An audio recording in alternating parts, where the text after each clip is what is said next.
Hey guys, I'm back. Welcome back to the channel, and in today's video I'm going to be doing a movie review on Black Panther Wakanda Forever. So let's begin with this review. So this is the second Black Panther movie and the 30th MCU movie. It was released in 2022. This movie stars Letitia Wright, Dominique Thorne, and Angela Bassett. In this movie, the people of Wakanda must defend their nation and a brilliant young scientist from a mysterious new threat known as Namor, who is the ruler of an underwater nation called Talokan. Now, this review is like a day later than I wanted it to be. This movie came out on the 11th of November, and I saw it on the 11th of November, and I was supposed to make a review yesterday, and upload it yesterday, which was the 12th of November as I'm filming this. But when I went to see it, let me tell you what happened when I went to see it on the 11th of November. I just my luck, I ended up sitting next to a woman who had brought her child in, who was about like 3. I don't like. Literally a 3-year-old, like, for God's sake, and she hadn't bought a seat for that child, so the child was just sitting in her lap. What I was quite impressed with was how well behaved the child actually was. What I was even more impressed with was how annoying the child still was, and it completely distracted me from the film, and I could not get invested in it. I could barely watch it because I was just distracted the whole time. I was so close to standing up and leaving, and I was. It was so annoying when I saw this on the 11th of November. So I watched it again yesterday on the 12th, and so my review is coming out today. I know that makes me sound very cranky and irritable, but like I wasn't annoyed with the child being there. Right? She was just really loud, and like she was talking and she was breathing really loudly. Like she fell asleep and started like snoring, I think. I can't even tell what those noises she was making was. But yeah, I was completely distracted the whole time first time I saw this. So I basically just had to see it again. But anyways, let's begin with this review and let's start talking about the positives of the film. And to me, the best thing about this film, and probably the most impressive thing about it, is how it manages to honor Chadwick Boseman and overcome the obstacles it faced during production, whilst telling its story in a coherent way and remaining an entertaining enough superhero movie on its own. I was very impressed with how it didn't feel like everything was changed last minute because of the unfortunate circumstances they were given, or how everything felt really rushed, or like none of it felt like that to me. And they handled it really well. They handled it with lots of care. They were still able to tell the story that I'm sure they originally wanted to tell, and they factored the death of Chadwick Boseman into it pretty well.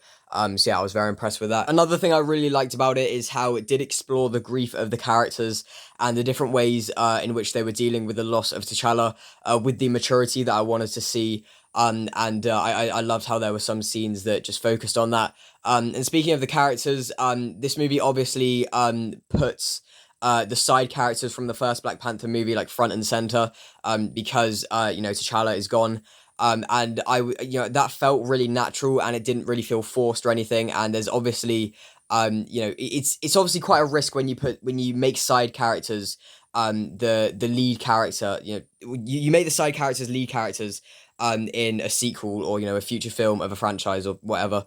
But like this movie, it felt really natural, and yeah, as I've said before, I think it was handled really well. Additionally, the cast in this film, some of the cast is absolutely outstanding, but Angela Bassett in particular, absolutely kills it in this movie. She's so fantastic in the film. She gives one hell of a performance. But like just some of the other cast members as well, like their chemistry is all really great, and one of my favorite parts about the movie was just the acting and the performances. It's all just fantastic from, basically every cast member. I will say though, Dominique Thorne as Riri Williams in the film, she's like not amazing. I think some people might find her character a bit annoying. I didn't really mind her that much, but overall the cast here is just pretty great. I think the whole like tribute aspect of the movie feels consistent enough throughout the running time. You do usually feel that it's there, although I wish you could feel it just like a little bit more, but I'll talk about that in just a second. But there are some scenes in the film which are really heartfelt, really moving, and there are just some pretty emotionally powerful scenes in the film, especially the very final scene in the film, which is just beautiful. Another positive here is I think the movie looks great. Like the first one, there are some really great shots in the film, and it also has a pretty good soundtrack as well, in my opinion. But yeah, I was very happy with how the film managed to honor Chadwick Boseman, and it was quite moving in parts. But you do also leave it feeling like you've just had the fun that you want from an MCU movie. And you feel, at least, me personally, I was entertained by it. And you can also feel that quite a lot of care was put into it as well.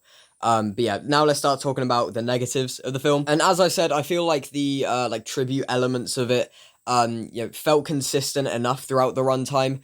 But I do wish that the scenes focusing on how the characters were responding to losing T'Challa, and what it meant for them, and the scenes exploring their grief. I wish that those scenes were a bit less infrequent than they are. It's a long film, and even by MCU standards, it's one of the longest MCU movies. So obviously, there's a lot of stuff going on besides the tribute stuff. But I wish it felt like a bit more of an underlying thing than it does feel like in the film. But that maybe that's just me.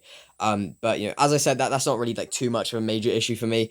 However, speaking of the length, you do feel the length in quite a few parts, especially because there is a subplot in the film involving Ross, and that just it felt a bit just kind of ultimately unnecessary, and just a little bit kind of underdeveloped, and yeah, it makes the film feel long, and it makes it feel like it drags. Like, it's not really boring, but you can feel the length. And another thing here is that Namor is he's a pretty good villain. He is presented as quite a determined character. Quite a determined villain. I did like that about him. I feel like his backstory and his character aren't the most memorable. And in terms of the action, I feel like it has the same issue as in the first Black Panther, where the finale feels a bit like kind of boring and unspectacular. And some of the fight scenes have a bit too much like shaky cam at times. I do think the action here is marginally better than in the first Black Panther movie. But yeah, it does have that issue sometimes where it all feels kind of a bit plain and a bit like unspectacular, as I said. But that's kind of like all I have to say about it, honestly. Like, I'm not really, if I'm being honest, I'm not really too sure on how I feel about it just yet, like overall. But I was happy with how it did manage to honor Chadwick Boseman and feel moving enough and heartfelt enough, and it also managed to tell its own story in a competent way, and it was an entertaining enough superhero film on its own. I prefer it to the original Black Panther, and it just beats Doctor Strange in the Multiverse of Madness as my second favorite film of Phase 4, but I don't think it's like monumentally better than any of those films. So I will give Black Panther Wakanda Forever an 8 out of 10. That's kind of all I have to say about it at the moment. So yeah, thank you very much for watching this review. If you did enjoy, please do remember to like, comment, share, and subscribe if you want to. If you have seen this film already, feel free to let me know your thoughts in the comments below. Thank you very much for watching, and until next time, bye-bye.